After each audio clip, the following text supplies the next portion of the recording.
تعالی عنہم اجمعین جنتی ہیں.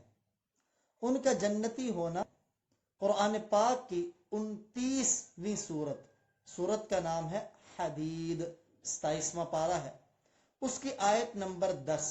اللہ تعالیٰ فرماتے ہیں لا یستوی منکم من انفق من قبل الفتح وقاتل، جنہوں نے فتح مکہ سے پہلے جہاد کیا اور اللہ کے راستے میں خرچ کیا، تم ان کے برابر نہیں ہو سکتے. اولئک اعظم درجۃ من الذین انفقوا من بعد وقاتلوا، ان کا درجہ اور مرتبہ اللہ کی بارگاہ میں بلند ہے ان لوگوں سے جو فتح مکہ کے بعد اللہ کے راستے میں جہاد کرنے والے اور اللہ کے راستے میں خرچ کرنے والے.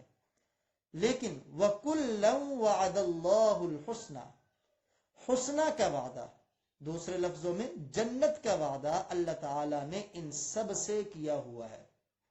اس آیت مبارکہ میں اللہ رب العزت صحابہ کرام کے 2 طبقوں کو بیان فرما رہے ہیں. ایک طبقہ جو فتح مکہ سے پہلے مسلمان ہوا، پہلے انہوں نے جہاد کیا اور دیگر اسلامی خدمات کو سر انجام دیا، اور دوسرا طبقہ جو فتح مکہ کے بعد مسلمان ہوا اور فتح مکہ کے بعد جہاد میں شریک ہوا اور دیگر اسلامی خدمات کو سر انجام دیا. تو فرمایا پہلا طبقہ وہ مرتبے، درجے اور عظمت میں دوسرے طبقے سے اللہ کی بارگاہ میں اعلیٰ ہے. یہ درجات کا تفاوت اور فرق ہے، لیکن وَكُلًّا وَعَدَ اللَّهُ الْحُسْنَى، جنت کا وعدہ اللہ تعالیٰ نے ان سب کے ساتھ کیا ہوا ہے. حسنہ کا وعدہ ہے. حسنہ کیا ہے؟ تفسیر قرطبی اٹھائیں، جنت ہے. تفسیر روح المعانی اٹھائیں، اس سے مراد جنت ہے. اور قرآن پاک کی اس بات پر دلیل کہ حسنہ سے مراد جنت ہے وہ خود قرآن پاک ہے. تفاسیر کی مختلف قسمیں بیان کی جاتی ہیں. قرآن کی ایک تفسیر وہ ہے کہ قرآن کی دوسری آیت ہی ایک آیت کی وضاحت کرے، اسے کہتے ہیں تفسیر القرآن بالقرآن.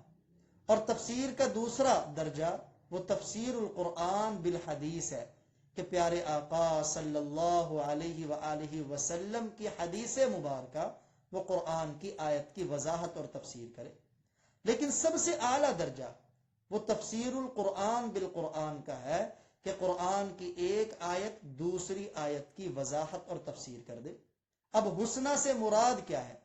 ہم قرآن کی دوسری آیت سے لیتے ہیں جس سے علامہ ابن حزم رحمہ اللہ تعالی نے استدلال کی. چنانچہ علامہ ابن حزم رحمہ اللہ تعالی اس آیت کے بعد سورۃ الانبیاء 17ویں پارے کی سورت ہے اور قرآن پاک کی 21ویں سورت ہے، اس کی آیت نمبر 101 کو لے کے آئے. ان الذین سبقت لہم من الحسنى، کہ جن کے لیے ہماری طرف سے حسنہ کا وعدہ ہو چکا، اولئک عنہا مبعدون، ان میں سے کوئی بھی جہنم میں نہیں جائے گا. تو یہاں اللہ تعالی نے حسنہ کی وضاحت فرما دی کہ حسنہ جن سے وعدہ ہو چکا وہ لوگ جہنم میں نہیں جائیں گے بلکہ جنت میں جائیں گے. انہی 2 آیتوں سے استدلال کرتے ہوئے علامہ ابن حزم رحمہ اللہ فرماتے ہیں الصحابۃ کلہم من اہل الجنہ، صحابہ سارے کے سارے جنتی.